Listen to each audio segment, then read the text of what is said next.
जो आनंद सारे प्रकाश विभवानी आरामरूपास दिनाने जाने त्यास अपार शुद्ध परमात्मा बीजासे माझे अपार स्वरूप समुद्रावरती जन्मोत्तर ब्रह्मा विष्णू महेश गणपती सूर्यचंद्रवणे मयूरते देवगुरुतेजी जो सर्व ज्ञान दया घन पुण्यहृदय त्याचे करते हा त्याचे बुद्धी उपाधी करून मिथ्याभान होत असे ज्याच्या ज्ञान भाषे जगत साधुर्ग सर्व तोही खरा सर्व जगत स्वतंत्र आणि स्वयं पुण्य पुरुष सेवा निष्काम बोध प्राप्ती करावे पदावे तो मी चाहे आहे आत्म काम तरी नमो नारायण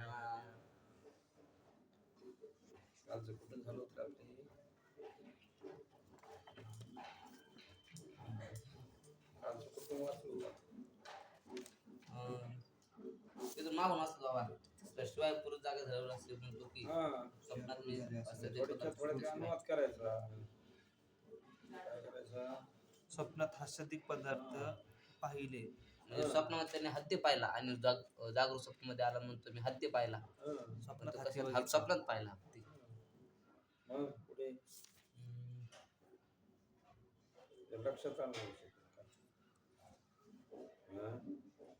अरे स्वप्नात हत्ती पाहिला शिवाय पुरुष जागा झालेला अशी म्हणतो की स्वप्नात मी इत्यादी पदार्थ पाहिजे स्मृती असेल तर स्वप्नात अष्टाधिकारी स्मृती झाली होती अशी म्हणजे स्वप्नात हत्ती पाहायला म्हणतो का स्मृती झाली म्हणतो स्मृती अरे स्वप्नामध्ये हत्ती पाहायला म्हणतो का स्मृती झाली म्हणतो हत्ती स्मृती झालं म्हणत नाही तो हत्ती पाहिला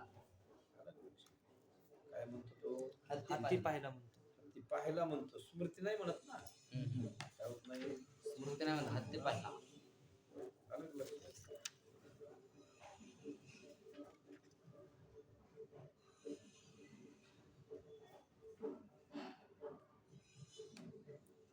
म्हणजे हत्ती पाहायला म्हणतो का स्मृती झाली म्हणतो हत्ती पाहिला म्हणजे प्रत्यक्ष अलग लक्षात हा आणि हे नियम दोन चांगले चिंतन करा बरं का प्रतिभिज्ञा प्रत्यक्ष अभिज्ञा प्रत्यक्ष कीर्तनात प्रवचनात तुम्हाला सांगण्यासारखा विषय दोन मोठ्या अक्षराखाली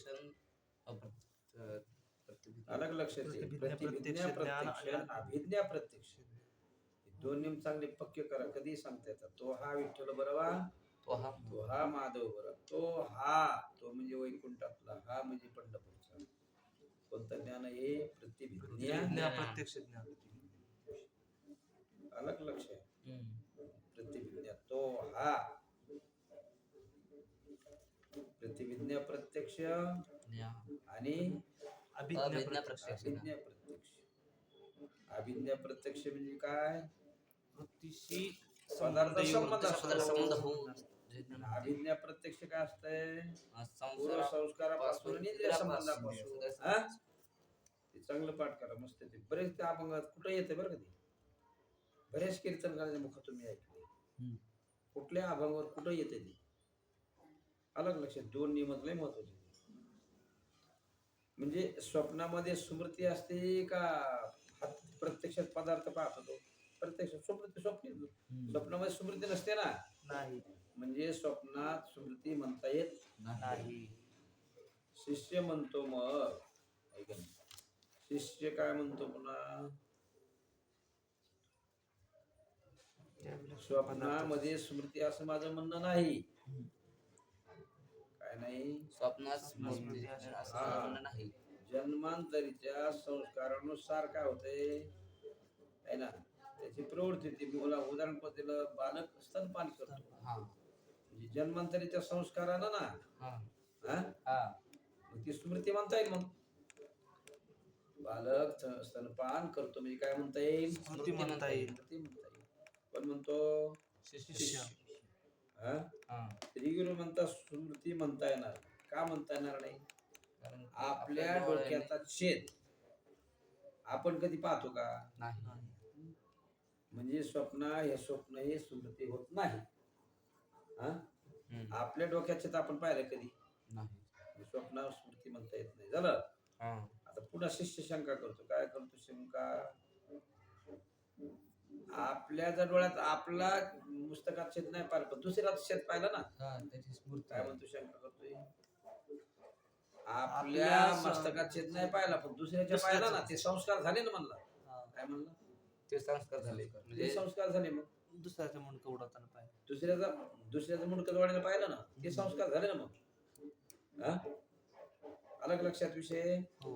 काय दुसऱ्याचं दुसऱ्याचं मुंडकं जोडायला पाहिजे, ते संस्कार ते स्मृती आहे ना. मग श्री गुरु म्हणता बाबा तेही म्हणता येणार नाही. हा अलग लक्षात. श्री गुरु म्हणतात ते सुद्धा म्हणता येणार अरे नाही. दुसऱ्याचं मुंडकं तोड पाहिलं तर दुसऱ्या संस्कार होतील स्वतःचं का स्वतःची होतील. नाही. श्री गुरु करून टाकलं. झालं. पुढे काय सांगितलं त्यानं, लिंग शरीरा सोडून बाहेर जातं म्हणलं होता ना. अरे मग शरीरा सोडून जर बाहेर लिंग शरीर गेलं तर मग मरण शरीर. झोपल्या माणूस स्वप्न पडलं तर मेल्यासारखा दिसतो का? नाही दिसत. हे अनुवाद झाला बरं का. तुम्ही काय पाहिजे हे काय झाला अनुवाद झाला पाठीमागचा. लिंग लागते वाचा.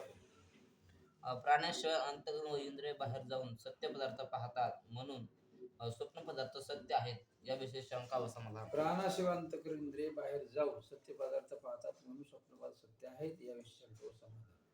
प्राणाशिवाय एक नाही अंतःकरण इंद्रिय बाहेर जाऊन सत्य पदार्थाला काय करतात ते पाहतात. म्हणून स्वप्न पदार्थ सत्य आहे. प्राणाशिवाय बर का. शिष्य काय म्हणतो प्राण राहतात. शिष्य काय म्हणतो प्राण राहतात. प्राण राहतात. इंद्रिय प्राण बाहेर राहतो, जाऊन पदार्थ फक्त इंद्रिय बाहेर जातात. अंतःकरण इंद्रिय बाहेर. पहिलं काय म्हणलं होता इंद्रिय राहतात आणि प्राण. अरे लिंग शरीर म्हणला होता पहिलं काय म्हणला होता तो लिंग शरीर बाहेर. लिंग शरीर बाहेर जातं म्हणला होता ना. काय म्हणलं होता लिंग शरीर बाहेर जातं. गुरु काय म्हणले मग लिंग शरीर जर गेलं तर प्रेतवात शरीर होईल. त्यांनी काय केलं मग शिष्यानं प्राण शब्द काढला. काय केलं प्राण शब्द. प्राण शब्द सापडा काढतो चैत्र सापडे का. त्यांनी काय काढा मग प्राण शब्द काढ. प्राण राहते म्हणला. त्याचं शरीरामध्ये काय राहतंय प्राण प्राण राहते. मग काय जातंय अंतःकरण इंद्रिय बाहेर जाऊ. अंतःकरण म्हणजे काय मन बुद्धी चित्त अहंकार. हे अंतःकरण. इंद्रिय भाव जाऊन इंद्रिय भाव कोणते इंद्रिय ज्ञानेंद्रिय पंचेंद्रिय पंचकर्मेंद्रिय भाव स्वप्न पदार्थ पाहतात म्हणून स्वप्न पदार्थ सत्य. आता कोण म्हणतो शिष्य. याविषयी शंका समाधान. शिष्य महत्वाचा. शिष्य महाराज स्वप्नात स्थूल शरीर सोडून प्राण जात नाहीत, फक्त अंतःकरण आणि इंद्रिय बाहेर पहिलं जाऊन काय म्हणलं होतं लिंग शरीर लिंग जातं शरीर म्हणलं. बाहेर. पहिलं स्थूल शरीराला सोडून लिंग शरीर. लिंग लिंग शरीर शरीर जातं म्हणलं होतं. आता काय म्हणायला लागलं आता आता म्हणते प्राण तसंच राहतो. प्राण तसंच राहतो आणि इंद्रिय. इंद्रिय जातं.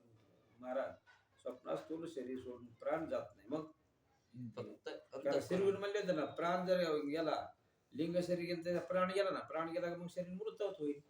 तो आता काय म्हणतोय नुसतं प्राण राहतो तिथं म्हणतोय. मग काय जात आहे बाहेर फक्त अंतःकरण इंद्रिय बाहेर जाऊन. अलग लक्षात काय शब्द काढला त्यानं मग अंतःकरण प्राण इंद्रिय काढला बाहेर. ना. बाहेर काढला. सत्य पर्वती पदार्थ पाहतात. प्राण शरीरातून बाहेर जात नाही. प्राण काय होत नाही शरीरातून बाहेर जात म्हणून स्थूल नाही. शरीर मरणावस्थेप्रमाणे भयंकर दिसत नाही. याला शिवाय प्राणांत प्राणात ज्ञानशक्ती नाही. प्राणामध्ये ज्ञानशक्ती नाही. ज्ञानशक्ती म्हणून बाहेर जाण्यापासून त्याचा उपयोग नाही. कशात जाईल प्राण अंतःकरण ज्ञानेंद्रिय ही ज्ञानाची साधने असल्यामुळे तेवढेच बाहेर जाऊन सत्य पर्वताचे पाहतात. ज्ञानेंद्रिय कोणते मग कोणते ज्ञानेंद्रिय पाचव्या तरात गेलं तुम्ही वाचलं का नाही रे. ज्ञानेंद्रिय कोणते पाचव्या तरात गेले की सांगा बरं ज्ञानेंद्रिय कोणते.